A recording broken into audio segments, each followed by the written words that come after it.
February 1st on this day, in 1327, Edward III was crowned King of England, marking the beginning of a reign that would lead England through the 100 Years' War. In 1552, Sir Edward Coke, an English jurist influential in the development of common law, was born.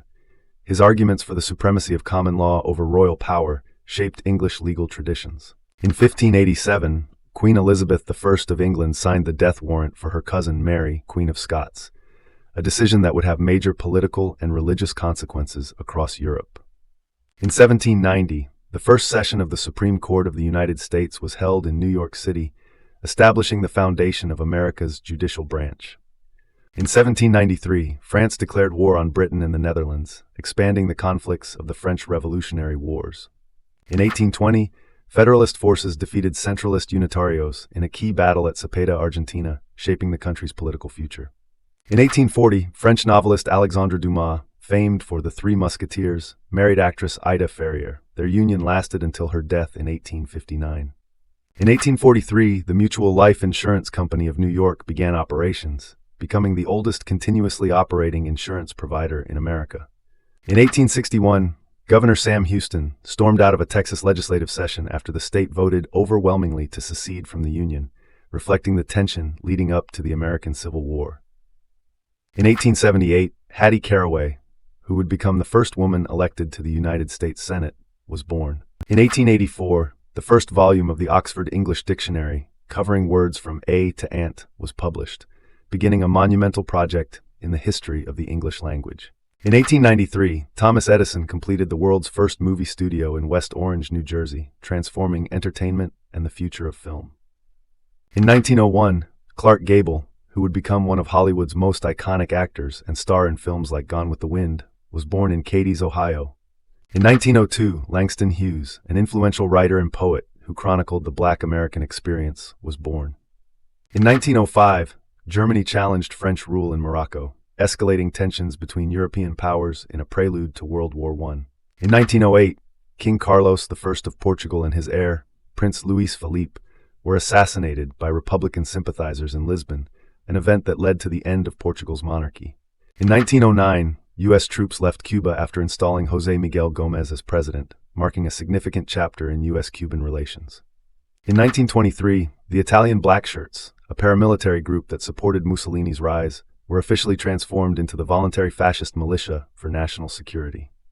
In 1930, a loaning air yacht operated by Air Ferries made its first passenger flight between San Francisco and Oakland, opening a new era in regional air transportation.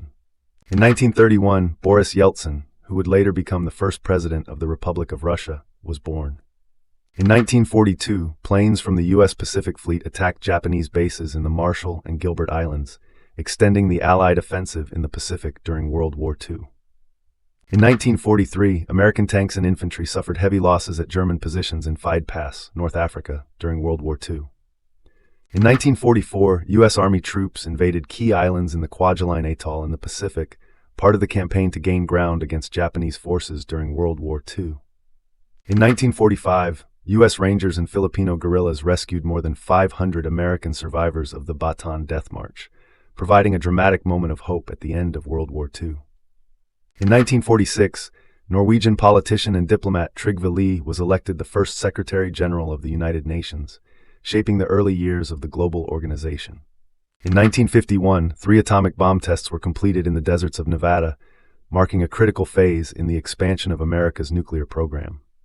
In 1952, the first television detector van began operating in the United Kingdom, designed to identify households using unlicensed television sets. In 1960, 4 African-American college students began a sit-in at a segregated Woolworth's lunch counter in Greensboro, North Carolina, sparking a wider movement for civil rights across the southern United States. In 1960, Rod Laver won his first Grand Slam tennis title at the Australian Championships in a dramatic all-Australian final against Neil Fraser. In 1964, U.S. President Lyndon B. Johnson rejected Charles de Gaulle's plan for a neutral Vietnam, a critical decision during the ongoing conflict in Southeast Asia. In 1965, Reverend Martin Luther King Jr. and over 700 others were arrested in Alabama while protesting against voter discrimination, highlighting the dangers faced by civil rights activists. In 1968, South Vietnam's President Nguyen Van Thieu declared martial law following increased conflict in the region.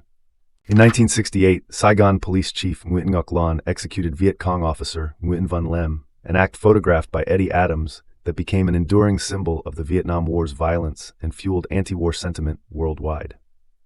In 1979, Ayatollah Khomeini returned to Iran after 15 years in exile, becoming the central figure in the establishment of the Islamic Republic. In 1986, 2 days of anti-government riots in Port-au-Prince, Haiti, resulted in 14 fatalities, highlighting the country's ongoing political turmoil. In 2003, the Space Shuttle Columbia disintegrated during re-entry into Earth's atmosphere, tragically killing all 7 astronauts and marking a somber moment in the history of space exploration.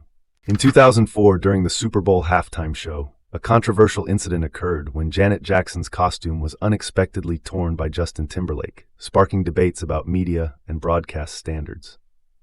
In 2009, Jóhanna Sigurðardóttir became Iceland's first female prime minister and the world's first openly gay head of government, marking a milestone for both gender and LGBTQ+ representation. In 2013, Ed Koch, who served as mayor of New York City from 1978 to 1989 and was known for his outspoken style, died at the age of 88. In 2021, a military coup in Myanmar resulted in the detention of civilian leaders, including Aung San Suu Kyi, and the declaration of a 1-year state of emergency that reshaped the country's political landscape. In 2023, Tom Brady, considered one of the greatest quarterbacks in National Football League history, announced his retirement after a record-breaking career with 7 Super Bowl titles. Subscribe so you don't miss tomorrow's events.